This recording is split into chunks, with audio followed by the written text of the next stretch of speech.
Hello, everyone. Welcome to another episode of Cosmic Rescue. I'm Cecily Saylor. I'm a creativity coach, a tarot reader, a witch, and the creator of Typewriter Tarot, which is a project that aims to provide inspiration and guidance for creative spirits. And Cosmic Rescue is just one part of that Typewriter Tarot ecosystem. This is where we talk with creative spirits about some of the challenges and successes they're experiencing. And we move into a tarot reading for our featured guest. And that same tarot reading is one that you can try on your own to explore a similar part of your life. So I am so excited and honored today to share this conversation with you with Stacy Nakell. Stacy is a psychotherapist and a licensed social worker. She has some other credentials that follow her name. I don't even know what all the acronyms mean. Stacy is also a former writing client of mine, and I coached her for several years through the creation of her first book, which is about the treatment of body-focused repetitive behaviors. And if you don't know what that is, it's basically skin picking or hair pulling. So kind of obsessive behaviors that people often engage with as a way of managing emotions, basically. And for a long time, the treatment of these behaviors was approached through cognitive behavioral therapy. So trying to change the mind to change the behavior. And Stacy is bringing a different perspective to that treatment and something that's more expansive, more relational, and I think more effective. And so we're going to talk a little bit about her work and her work with her clients, and also the creation of this book and what that was like for her. And then our tarot reading is going to focus on what it's like to have finished something big and have it out in the world, being visible, being more visible, taking up space, owning what you've done, and kind of up-leveling your self-concept overall as you move through the realization of your dreams and become the person who created the thing that used to just be an idea in your mind. So I think you're going to learn a lot in this episode from Stacy, and maybe find some information that will help you or other people you know. And I know that this tarot reading that we're going to get into is also really helpful as all of us try to expand our self-concept and think of ourselves in new and amazing ways. So enjoy. Let me know what you think. All right, here we go.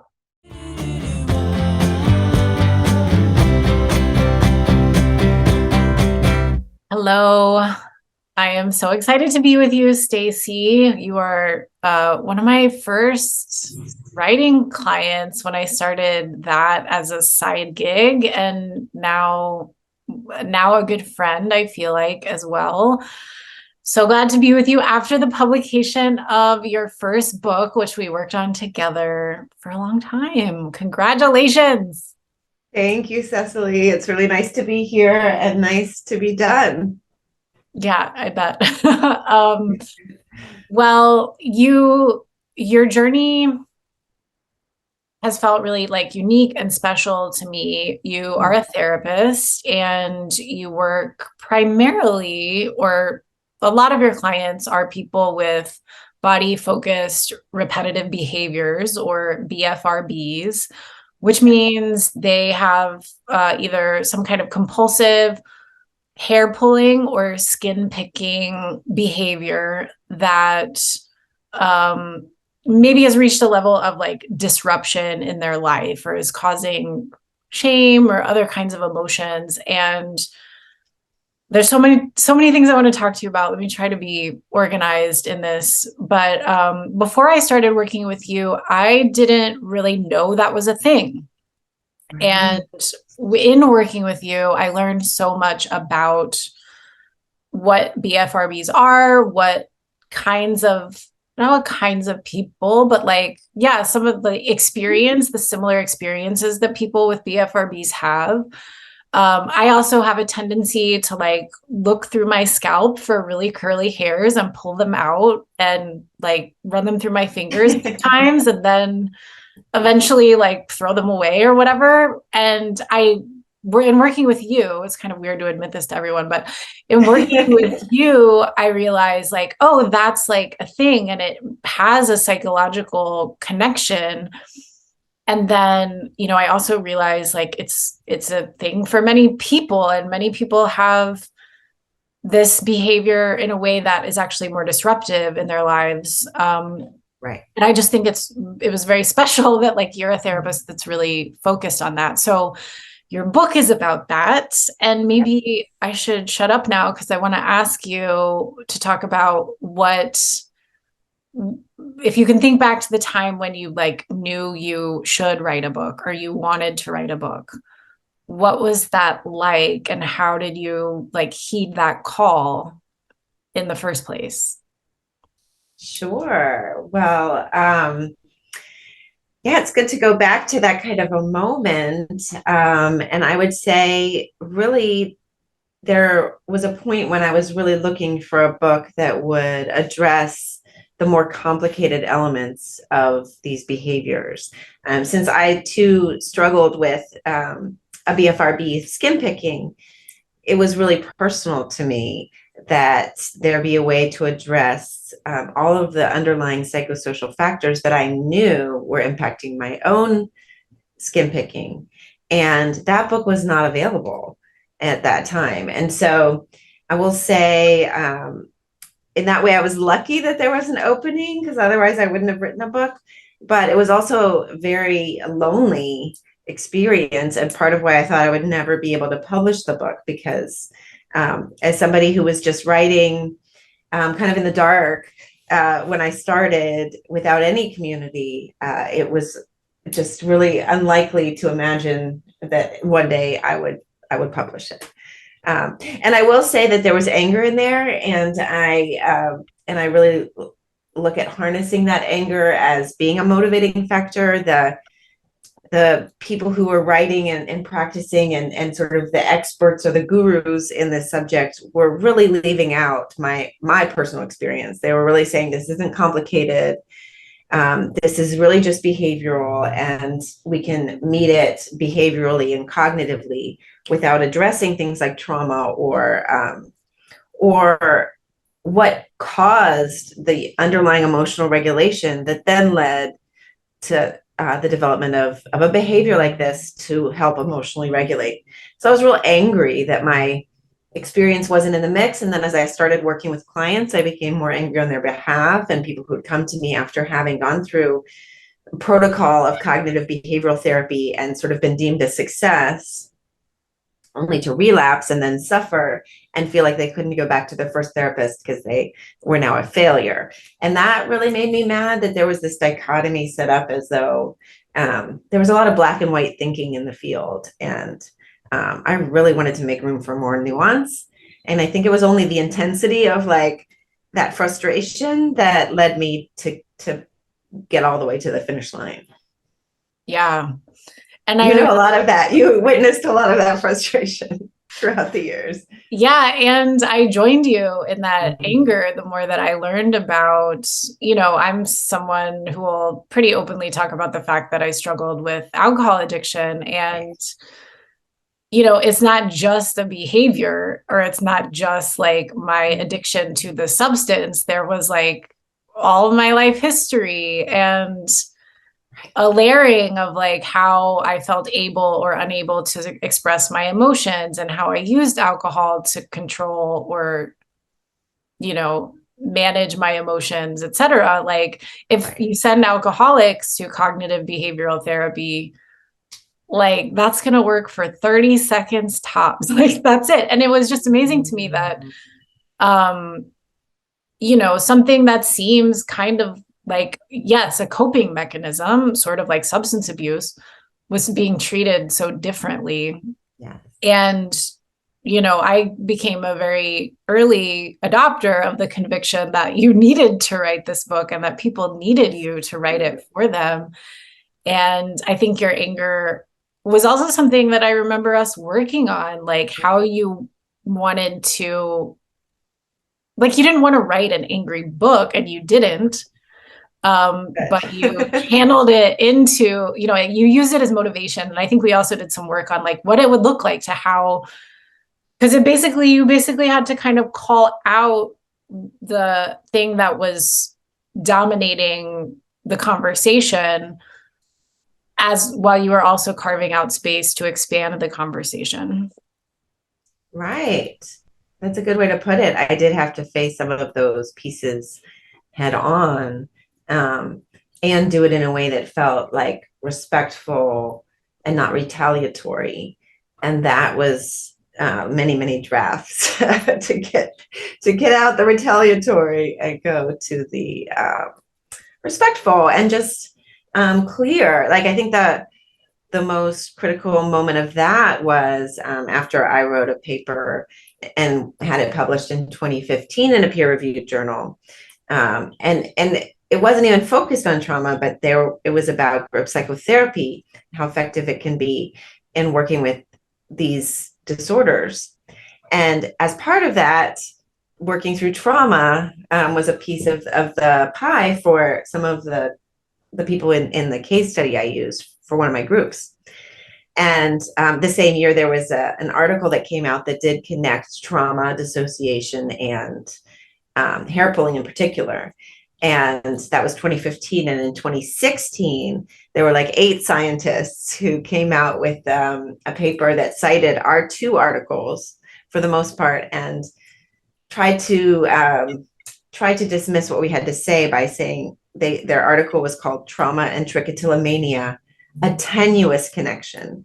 And they tried to say that emotions can affect trauma and emotions can impact BFRBs. So therefore, trauma doesn't impact BFRBs, but the emotions related to trauma do. And I was so angry that was probably the hardest part to write, and just really to frame that conflict in a respectful way, but very clear that that's not a distinction that is anything other than defensive. There's no reason to make that distinction unless you're trying to separate 2 things that are really quite intertwined. Yeah, and I think the growing awareness is so much on your side. Like now, trauma-informed approaches to everything, including social services or education. I mean, it's not as baked into our institutions as it needs to be, but there's far more buy-in across kind of like a mainstream awareness. Like even as a coach, for example, I know that being trauma informed is the only ethical way to do my work, yeah,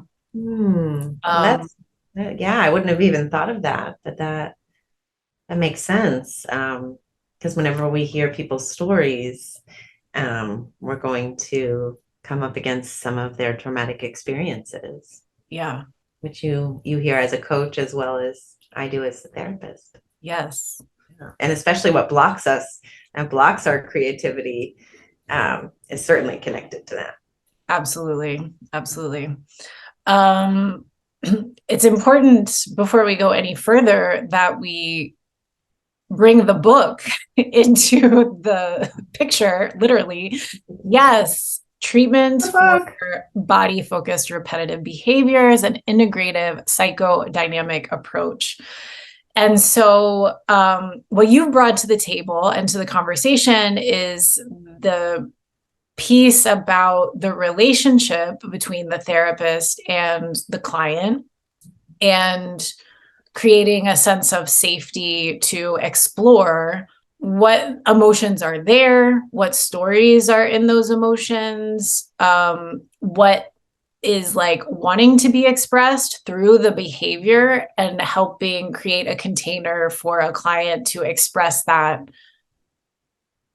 Basically learning how to express your feelings, because a lot of this is like unexpressed emotion because people don't feel like they're in a family dynamic or whatever to be emotionally expressive. A lot of folks with BFRBs are like highly perfectionist, very sensitive, not only necessarily emotionally, but in their sensation, in their sense of touch and hearing. And And also those who tend to take on a lot of responsibility. And so your approach is to first focus on the relationship, like what a mind-blowing thing, rather than try to like make the behavior go away.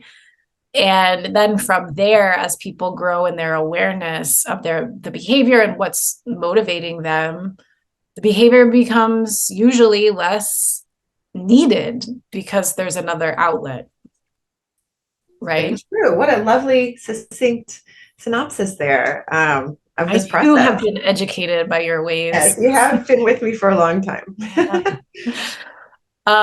So let's kind of talk about the journey of making the book. I kind of started as your writing coach pretty early, and we met monthly for a long time. And I will say you were one of perhaps one of my clients who always did her homework, always did it on time, almost like you never canceled an appointment. Maybe you had to reschedule sometimes or something. You were always doing the work, and you also were good at expressing how frustrating and difficult it was to do that. So what is your memory of like going through the journey of making the book?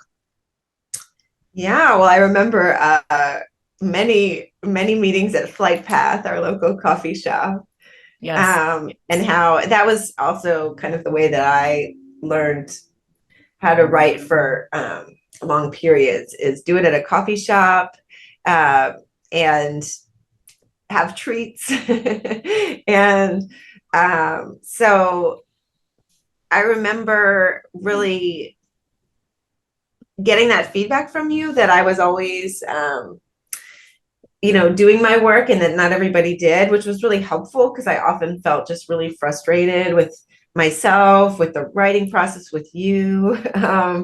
And that was part of what I had to be open about. And we would joke, you would call yourself the dream killer because there were so many times when I'd come in and I'd be like, isn't this chapter great? And you'd be like, well, and I hated that. And my partner just got really used to me coming home and be like, Cecily said no. And then when I would say, I think I got this chapter, he'd be like, well, wait till you talk to Cecily. So yeah, there's no way I could have kind of kept myself honest and even known really, because we have our own blind spots. So even known when something wasn't as good as I thought it was, because sometimes I really did think I had nailed it. And then there were times when, and this is just coming back to mine, there were times when I would sort of write the same thing over again, and you would be like, it's the same thing. You haven't corrected it. I'm like, no, I started all over. So, I mean, that was frustrating. And there were just times that it felt like such a mucky, murky mess that how was anything going to come out of it? So all of that, like I blocked some of that out because that was 10 years that and yeah, it was really murky for a long time. Yeah, and I think Really because hard. what's up? And really hard. Just really Yes, hard. writing is so hard. And we were talking before I started recording that like a lot of people I work with have had long held dreams of like being a writer, and it's something they wanted to do since they were young, and maybe some of them went to writing programs. And you have a career path as a psychotherapist, and so writing is a little bit of a foreign, not that you like didn't write for your studies or weren't even writing, you were writing journal articles and stuff, like it wasn't like a brand new concept, but like Right. it's hard, it's so hard, it's really hard. And you were writing, you were not only like writing this about this approach that I think you were still coming to understand it deeper and deeper as you were writing. And I imagine the writing helped you understand it. It was like a recursive process, but also you were really stepping out as kind of a detractor in the field to say, this approach isn't that effective and there's a better one because I've used it and it works better. And whether or not and also you kind of change the goal line for this, where it's like, maybe it's not about eliminating the behavior right away and just treating the behavior like it's a problem. Let's treat the behavior like it holds a lot of information for someone understanding themselves. It's like, I just took a class on unshaming with this guy, David Bedrick, and I think you'd really like him. And everyone should find out about his work. He's on Instagram. Okay. But he does this unshaming practice to really help people go into the thing that they're ashamed of. He gets really curious about it. He does body work with it. But I think you're doing the same sort of thing by, anyway, carving out the space to be more compassionate, more holistic.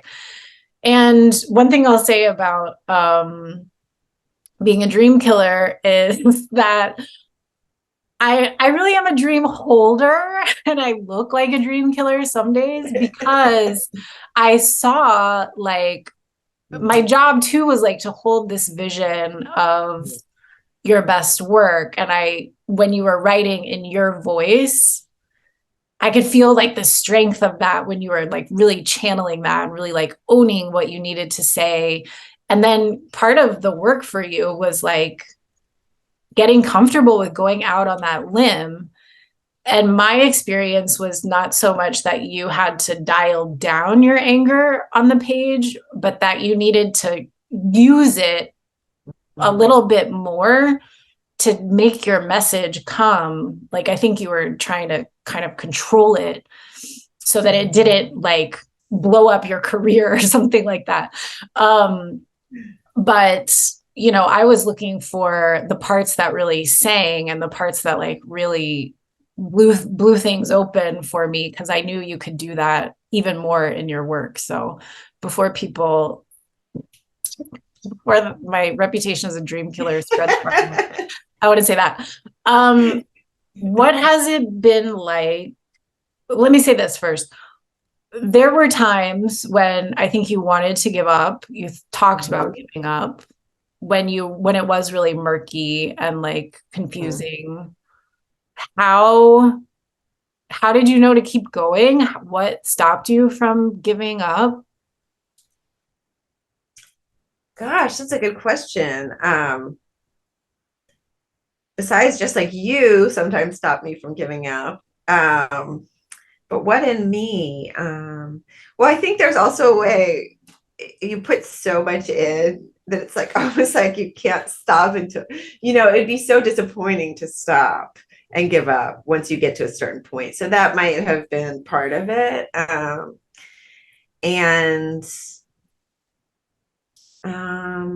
As I started talking to more people outside of the field of body-focused repetitive behaviors and started doing more trainings in the group psychotherapy world, and started getting the message that people were hungry for what I had to say, that started to make it feel like I might have enough kind of connections to make it happen. I guess that, yeah, because I'm remembering too, a time when with three years before I finished, which was a year ago. So 4 years ago, I looked at everything I had and I really had nothing that I could use. It was wow, it's been 6 years and, I published a paper, but I really have nothing. I don't even have a workable table of contents, and had to kind of start over. And how I got through that, I think, was just that tenacity of, I don't want to give up. There's still something in here. Yeah, it wasn't true that you had nothing, was it? Kind of was. I didn't have an actual chapter that I could turn to. I had pieces of chapters. Oh yeah. You can ask my friend Gabe, because what happened was we were at a writing retreat together. We'd gone to the writing barn together, and Gabe was also a motivator because we had determined that we were going to start publishing together. She's a children's writer, And so she published 3 books before I got my first one out. But that week when I realized I had nothing real, I also watched her being a real writer and like sitting herself down for 3 or 4 hours at a time and not giving herself the kinds of breaks I was giving myself, or I would hit something hard and then I would leave it and then I would come back and do something easy. And so sitting and having to like really, if you get frustrated with not knowing where this chapter was actually leading, and learning how to sit through that, I guess really that's where the chapters started developing into real chapters. It was a very painful lesson. It's so interesting how, when you like literally seeing another human being, because writers are so solitary, so we only like go to readings and then we hear like George Saunders or whoever talk about like how they do it, but we don't actually like see people in that process and be like, oh, their ass is in the chair for like 4 straight hours. Oh, I don't do that. Okay. And she's writing short little books, yeah, that's Exactly. I think it's very sweet too that you like decided to go on the publishing journey together. Very Yeah, it really helped us both, I think. good. Yeah. And like you talked about, it wasn't really only the journey of writing the book itself, but along the way you were publishing articles, you were speaking more at conferences and teaching your approach and really seeing, I think, like what it meant to be an ambassador or a messenger for the work that you were trying to bring forward, not only in the book itself, but also in practice, in person, in these different venues. And I think by writing the book or committing to writing the book, then you also stepped forward in those other places a little bit more. And then when you see people's reaction to like, oh, I needed this, like, where has this been? Then that brings you back into motivation, like, oh, I need to finish this book. Yes, exactly. So it was kind of an expansive journey, not just for the writing, but in your, I would say, like, I think you were kind of put on earth to like help people with this, Well, something does feel true about that. And it makes sense of some of the things that I went through in my childhood, to be able to come out on the other side and offer this pathway, to healing. And having gone through that myself and really having mostly healed my own skin picking, really knowing that's possible, if you do the deep work and go toward the pain instead of away from it. It really was my fundamental motivator. Yeah, and I don't mean like that's the only reason you're here. You're here to enjoy your life and love people and all of that and be loved. But I think what you're saying too is something I think is important, that like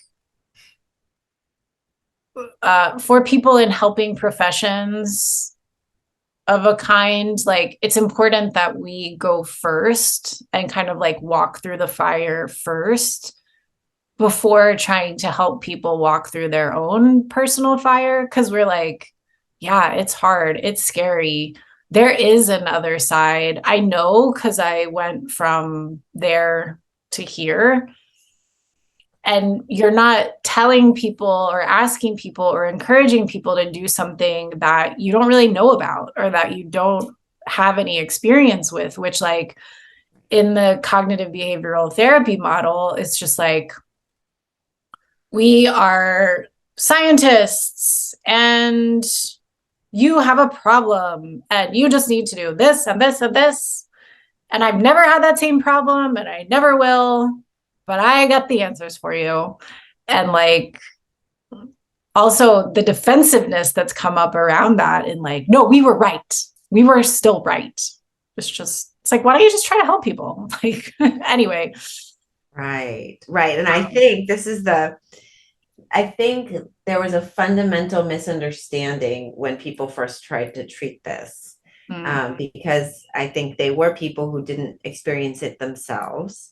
And they were people who were already in the OCD field and just trying to see, can we treat this with some of these techniques we've come up with, like habit reversal therapy, where you do a different behavior instead of the behavior that is compulsive.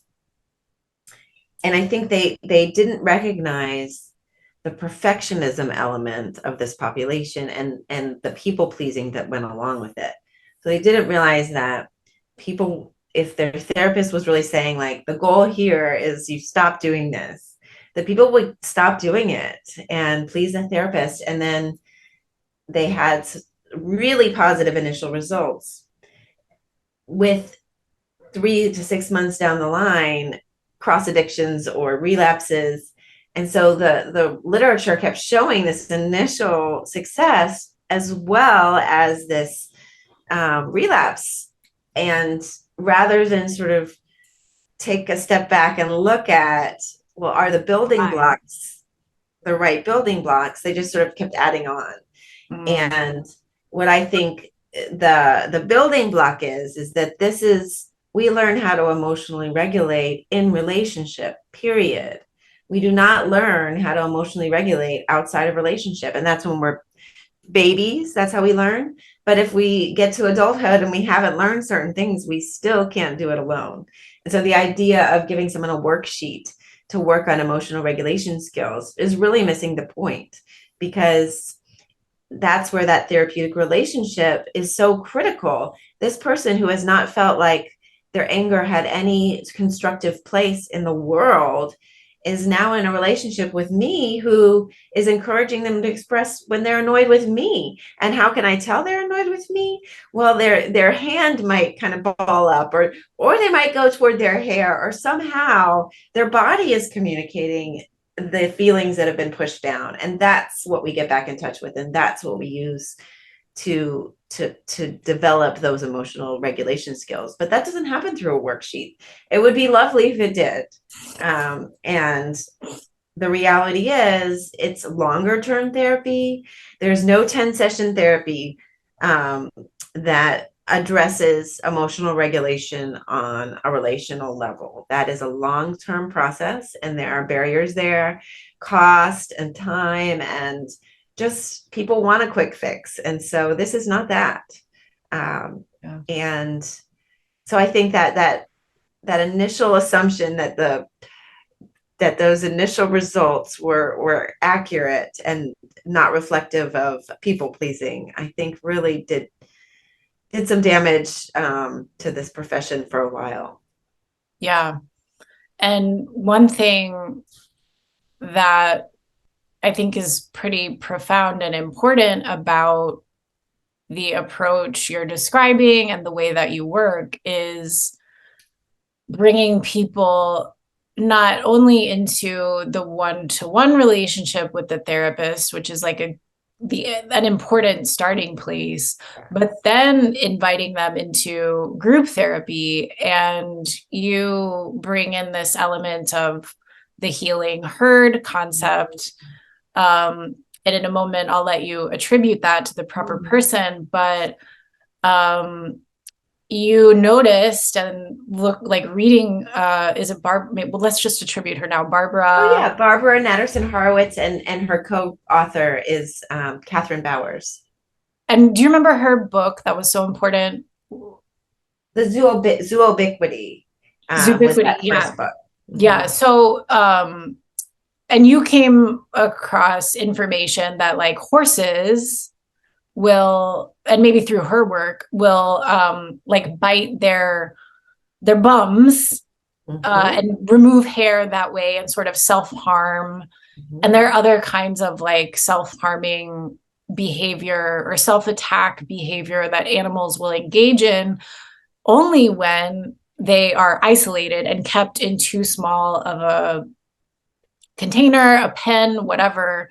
So they don't have they don't get to like express their power, express their play, express whatever they need to express in a group of others like them. They're isolated, and then that unexpressed stuff kind of comes out in these self-harming ways. But that when they're back in a herd or given more space and given like friendships and relationships with other animals, that they stop that behavior. And some of your case studies are focused on group therapy for these groups. So you may notice that Stacy and I are suddenly wearing new outfits. We ran into some technical trouble the first time we attempted this, so we are coming back together to finish the job. We will not be stopped. Stacy, I think when we were cut off last time, I was starting to talk about something in your book related to the emphasis on community as a place of healing for people with BFRBs. And I know that's true for people with all kinds of disconnections, or community is healing for all people. That's how it works.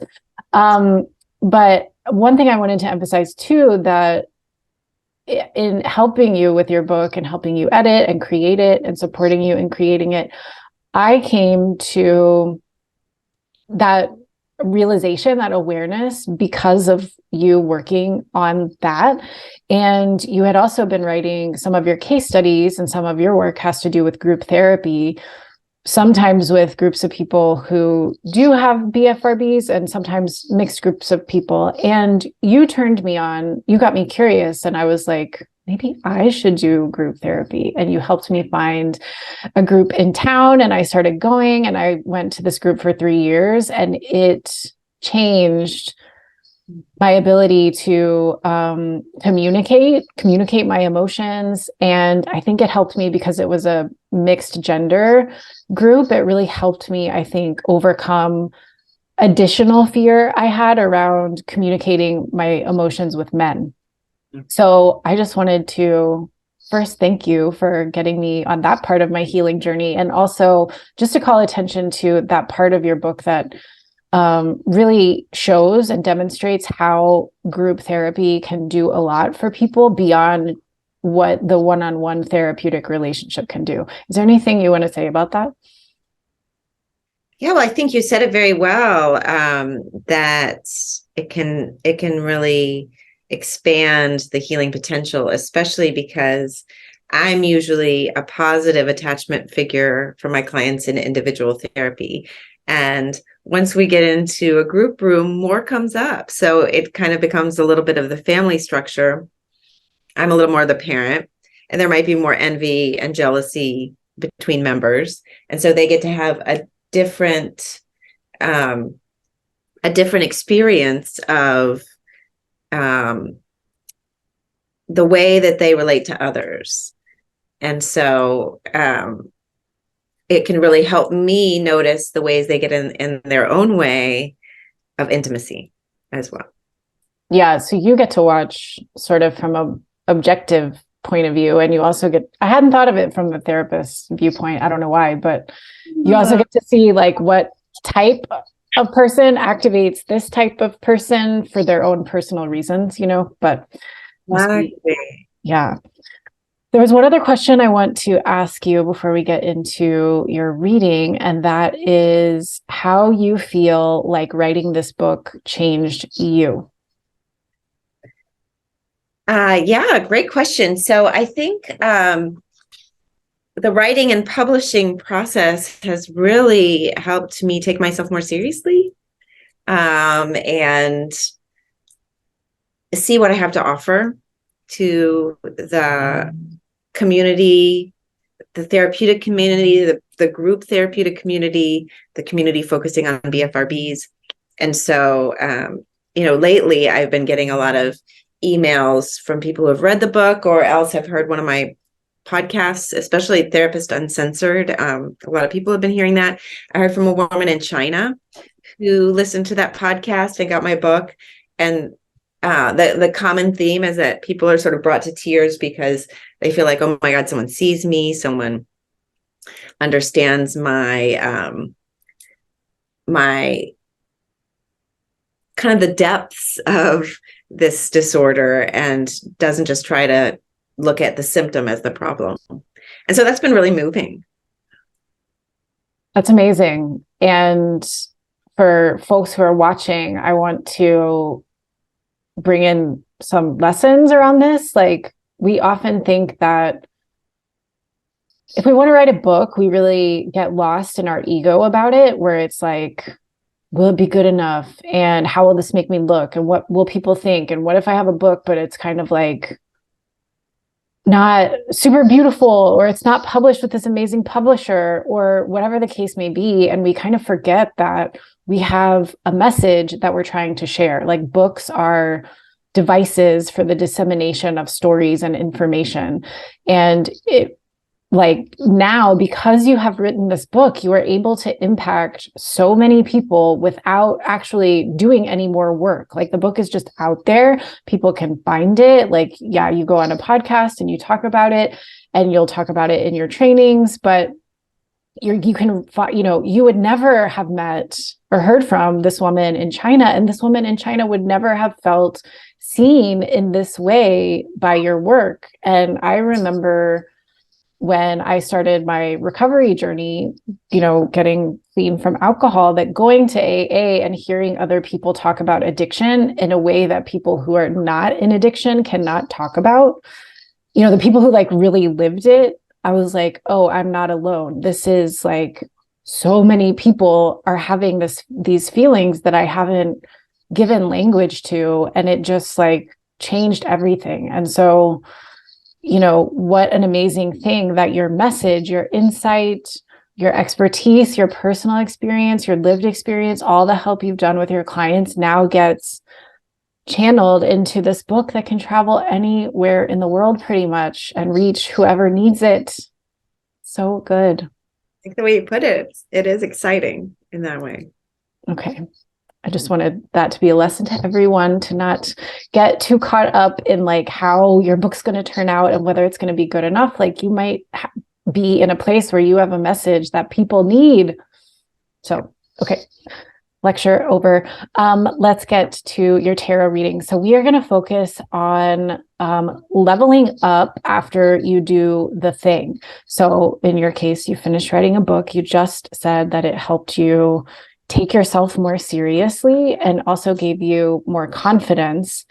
And that's the other thing that we forget, I think, about taking on a big project like writing a book, is that what is it going to do for us? Like, you're on the journey with the book and you're changing and creating the book, and the book is changing. The experience of making the book is changing you. And now you're a person who's written a book, whereas before you were not. And that doesn't make you a better person than you were. It just means you've done something you hadn't done before. And so now there's that experience of like, oh, I did it. It's real. Before, it was in your head only. It was an idea and like an aspiration. So we have to kind of like step into the new self who made a book and really embody that. And has that been challenging? Has it been wonderful? Has it been both challenging and wonderful? Challenging. It has been challenging at different in different ways at different points, but I found that reaching out to some colleagues, I have a colleague who's kind of going through the same thing. He didn't write a book, but people have started to catch on to what he has to offer, and he's been invited to do more and more things. And so I think having someone else in the situation and supporting one another and just looking at how you can really come into this different sense of expertise without engaging your ego. I think that was my biggest concern. Like, I'm not interested in sort of being this egotistical, I have the answers, and I've never been interested in that. And there is a way to connect and hold that expertise without engaging that. So I did a training for some group psychotherapists on Sunday, and I was just struck. There were a number of, so-called bigwigs in the group, And I was just struck that I just held on to myself and just was really present and available for the group. And it was just a reminder that it doesn't matter who someone is. Like if you can touch their heart and reach them, then that's what you have to offer. And yeah, that was a good experience of like, wait, I can hold my own here. Especially, I will say, some of the men, some of the older bigwig men, like they sort of actually like when some like a woman in particular can maybe put them in their place a little bit. And even like, I think I'm really aware that when I've been in those situations, sometimes those bigwig men do some unconscious things in the group where they're sort of smushing some things on the women. And I'm real attuned to that. And so I was just noticing that as I did that, not only did the women seem to be grateful that they got to just speak about maybe the men fighting over them or whatever it may be, rather than just being the recipient, but also the men seemed calmed by being sort of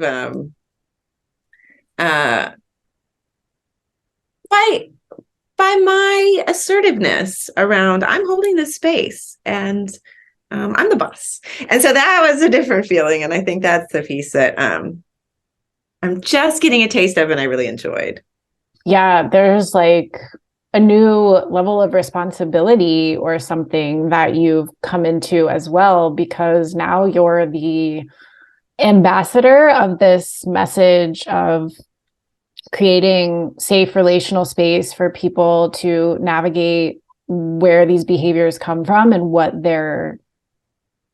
needs they're pointing to. And so part of that is like upping your game around holding the space really firmly. And I like that. I think for a lot of us, it's hard to be the person who calls out the thing, because it's like, what's going to happen? How awkward is it going to get? What kind of reaction will this person have? What if I say it wrong or whatever? And it feels so good for everyone around you, usually depending on what kind of space you're in, to see that like someone's here really witnessing and someone's going to take care of all of us. And for the person who like made the unconscious boo-boo, a lot of that stuff is because people don't know what to do or how to do it a little better, or no one else is like being like, hey, that's kind of weird when you do that, you know? And so they're like, oh, they probably want to be in their growth. That's why they're in a room like that. Right. But so many of us are caught up in the paradigm of silence that they don't get to learn and they're just confused. I don't know exactly what happened, but I just wanted to call out I think even, yeah, in this situation, I'm thinking about the person who was sort of on my mind around this was really looking for connection, but the way he went about it wasn't getting him those results, which I guess is why we come to group psychotherapy, because we all have ways that we get in our own way.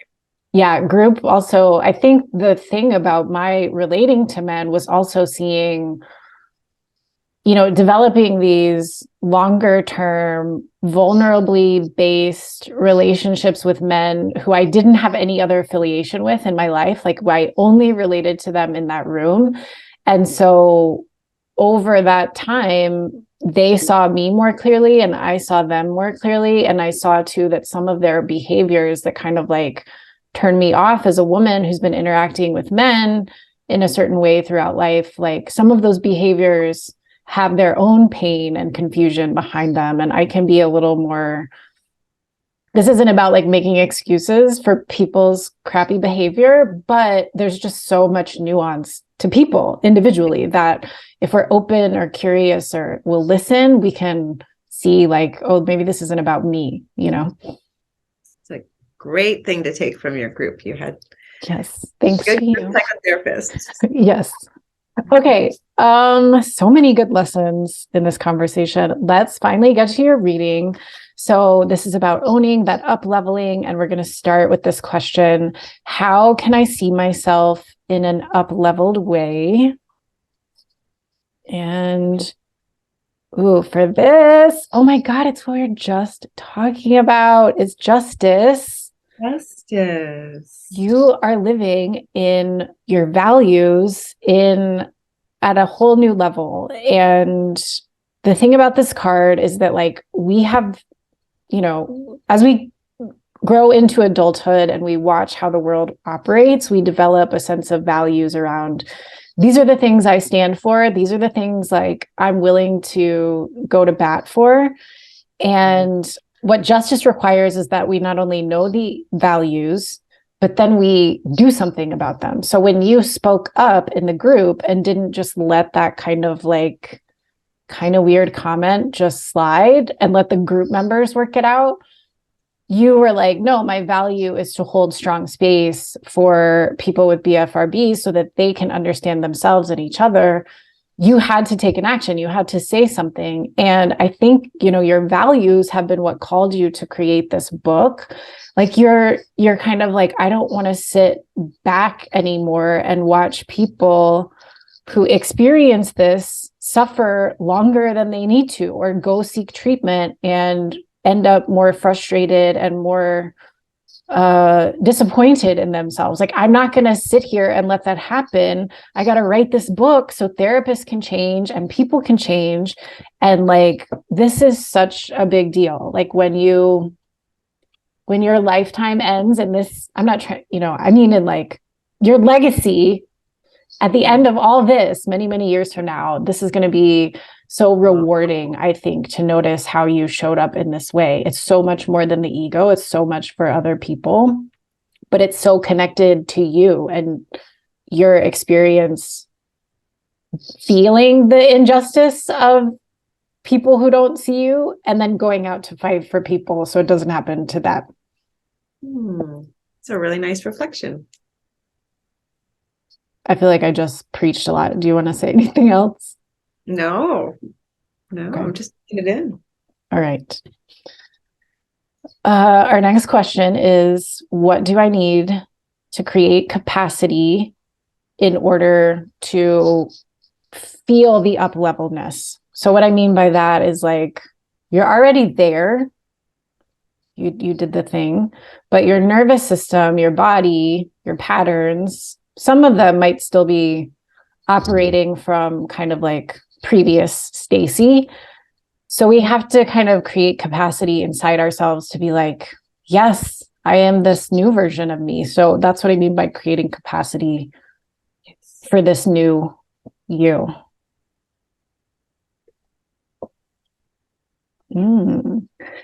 Three of Swords. Okay. Which is about healing old wounds. And it's old wounds that make it harder for us to see ourselves in new, big, expanded ways, because we had parents, caregivers, experiences that created harm or neglect, and we turn those into stories about who we are or what we deserve. And you've obviously been working on healing a lot of things yourself already to get to this place. But as we know, healing is apparently a lifelong journey. And so every up-leveling, we get to confront more of the old wounds that might hold us back. So in order to create capacity for this new level, there's a little bit of healing to happen, or that is happening. What do you think that looks like for you? Is there anything you feel like you can share about that, or are willing to share? You do not have to.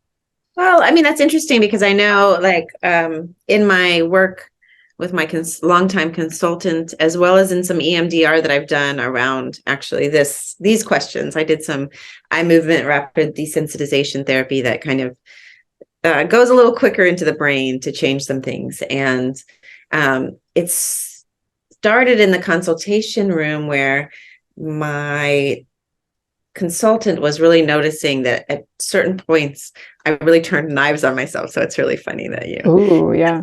Yeah. And then when I was in that's right. Then when I was in the EMDR, I had an image of it, like an ingrown, like a claw, like maybe a bear claw that was kind of ingrown into my chest. I remember that image. And so looking at what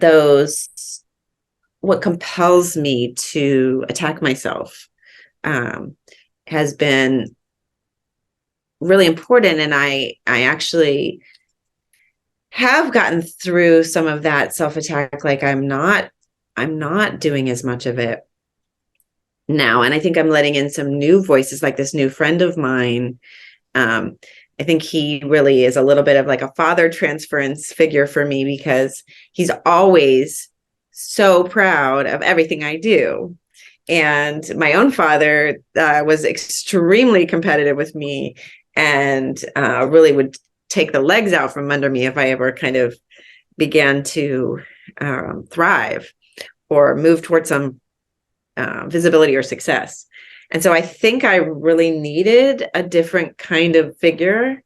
And so I think that was a part of it. Like I just have a nicer internalized kind of father figure that's like, oh, wow, you did it. Versus like, oh, that there's still a part of me that knows and logs exactly how many mistakes there are in my book. And so being able to not focus on that, but to be focused on a different perspective it's right there. Taking the knives out.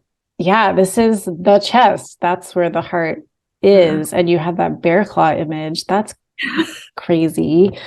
Very telling so far, Cecily. Yes, these cards, once again, do not lie.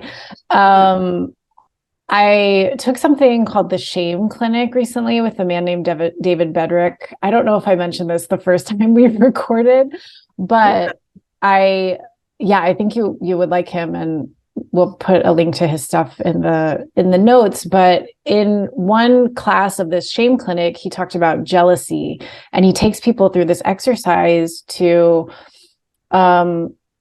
notice someone who might have been jealous of them or who might be jealous of them. And the premise is that like a lot of jealousy is so hidden. Like jealousy is when you see someone having something you wish you had or knew how to do. And usually we're never like, Stacy, I see like you're so good at connecting with people emotionally and helping them feel witnessed. Can you show me how to do that? Instead, we like have the jealousy secretly, and then it comes out kind of unconsciously. And so in his theory, it's like the critical parents that people have are jealous of your gifts. And the thing about jealousy is that it's very observant. Like in order, when you're jealous, you're just like watching everything. You're like checking that person's Instagram feed all the time. You're like studying. That's what jealousy requires. So it also has a lot of information. And he takes people through this exercise where they use, what we understand about someone else's even hidden jealousy to identify our own like superpowers. And then when we can own that, it's like we're kind of unstoppable. So this is like so huge and so healing. And I just wanted to say it could be an interesting exercise to think about, not to like get your dad off the hook or something. It's not even about that. It's more that like that criticism probably also had a lot of jealousy in it. And then in that jealousy is all the specialness of you. You know what I mean? Yeah. Anyway, it blew my mind. I wanted to talk about it. I just can't shut up today. Our next question is, how can I strengthen my confidence? This is already happening, so I'm curious what the card will say. Okay, you have 4 of Cups, and you can see he's got 3 cups down here. And then there's a 4th cup coming from the clouds, and he's like looking away and not receiving it. And so this card I associate with like checking with yourself to determine whether your capacity is already full, and then turning away anything else that's coming in or trying to kind of get your attention that you don't actually have capacity for. So it's a little bit of a boundaries kind of card. And also more internal clocking instead of just like giving or saying yes or like taking in more and more. Does that make sense to you in relation to confidence, or is that a head scratcher? It's not as clear as the other ones, but let me see. I mean, I think actually I'm doing a pretty good job of that, not taking on more than I want. And maybe like I've had some negotiations around trainings like that group practices wanted me to do for free, and saying no. And then getting paid.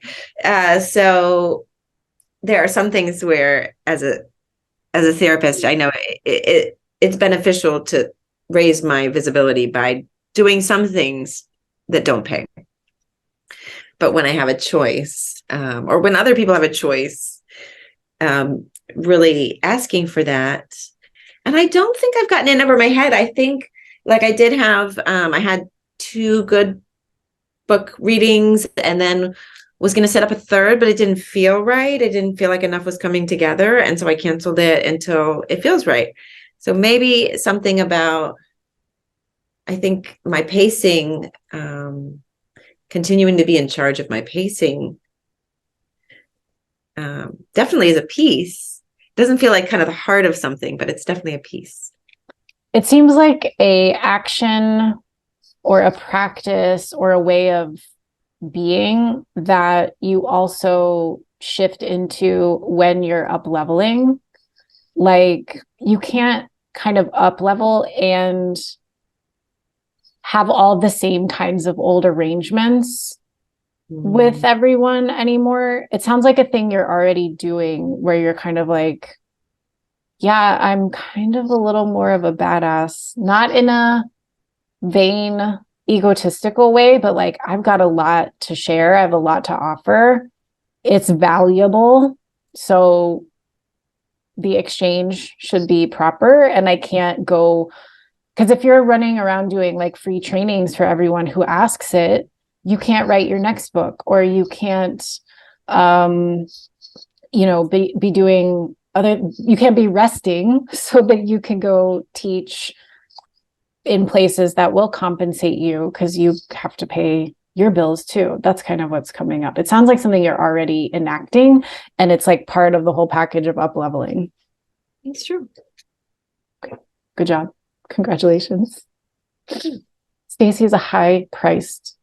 I am. I raised my fees to $200 for individual sessions, and yeah, same thing. That's the market rate for an expert in treatment, and that's me. I have plenty of ways that I accommodate people who can't afford that, and that's important to me too. But that if you can afford my fee, that's my fee. That seems like when I was starting, that would have seemed like a lot of money. Yeah. But I'm a limited resource. I'm not taking on new clients. So if you want to be with me, yeah, we have to make this work for me. And you get people who, like, once you're at a skill level where you're just drawing on so many different experiences you've had, and like all the techniques and trainings you've gathered and stuff that you've learned and decided to do in your own practice simply by working with a lot of people over a long time. Like the person who walks in your door gets access to all of that stuff in a way that's individualized to them. And you also have so much to bring to help someone that you want to attract the people who are like, yes, I want this help. I'm going to show up for it. I'm going to do my part. I'm going to learn from you. I'm going to like walk this journey for real. So that kind of commitment also gets you being able to like serve people who are ready. Right. And also, yeah, not get burned out or resentful. Right. Because then you can't, if you come to work on a burned out day, all 6 of your clients or whatever, they don't get what you really want to offer them because you're drained. Yeah. So Beautiful. And our last question is, what kind of impact do I need to notice? And for this one, you got the Three of Wands, which shows a man on this cliff and he's looking out over the ocean. It's said to be that like those ships are his little shipping empire. Like he's sort of the Jeff Bezos of a earlier day. In a good way. And he's already created this system, this business, this kind of way of commerce, and now it's ready to get bigger. And so he's kind of looking out over everything and saying, like, what does expansion look like? The old dream I had is already like happening in front of my very eyes. So what can I do to grow from there? And so in terms of this question, what kind of impact do I need to notice? It's just that like your impact has multiplied. It was like we were saying before, like that your book has like no expiration date. It doesn't like it will outlive you, like there are people who can be moved by this work when you've moved on to your next lifetime or when you're out in the spirit realm helping. I'm so weird. I'm sorry. You're like, why are you talking to me about death right now? What? Helping the ghosts and goblins who cross my path. Well, help you, we'll need help from the spirit realm too. So, but the impact is just multiplied and you did the work and now it has its own life and it's going to touch so many people and you don't even know who they are yet. It's so cool. It's so cool. Yeah, that feels right. And my body kind of relaxed just hearing it because it's true. It's like that is what I'm kind of getting my nervous system used to. Yeah. And being aware. And I do look at like I've started a new little list of like trainings that I've set up and then training opportunities I want to look into. And yeah, it's a different way of looking at the next steps. Versus that internal sort of heavy, like always at the back of my mind, I have to write. And now where that space is, it's a little more pleasant. I'm like, what can I create without having to write another book? For now. I'm just kidding. That's up to you, of course. And thank you for bringing your book into the world. I know it took an incredible amount of commitment and persistence and showing up, which you always, always did. And that energy is in your book and people can feel that showing upness when they pick it up. And you can find Stacy's book on Amazon. It is, let me review this tarot spread before we kind of wrap up. So I recommend that y'all try this, even if, you don't have to have published a book to feel up-leveled. It can be whatever has been going on in your life and the thing that you've been working toward and kind of enacted recently. So you can do this spread to help you really integrate that up-leveling. And that first question in this 4-card spread is, how can I see myself in an up-leveled way? Question 2, what do I need to create capacity in order to go into that up-leveled place? How can I strengthen my confidence? And what kind of impact do I need to notice? So try that on your own. Reach out if you want to share. And Stacy, tell us where people can find your book, where they can find you. So you can find me at stacynakell.com. And I have blogs from many, many years as Cecily and I were working together on the book. That was one of my ways of keeping myself honest, was committing to blogging. The book is right here. It's backwards, but treatment for repetitive behaviors and integrative psychodynamic approach. You can find it on Routledge. You can also find it on Amazon. If you do buy it from Amazon, you can also go the next step of leaving a review and letting us know how you feel about it.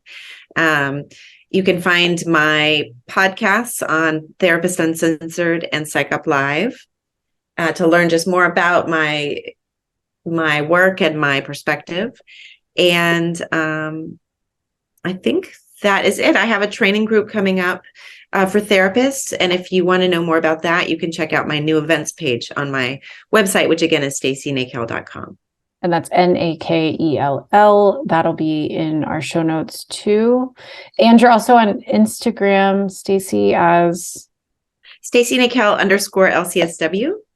Yeah. Awesome. Yes. Follow Stacy for much more wisdom. And thank you, Stacy, for coming on Cosmic Rescue. Thank you for the work you do.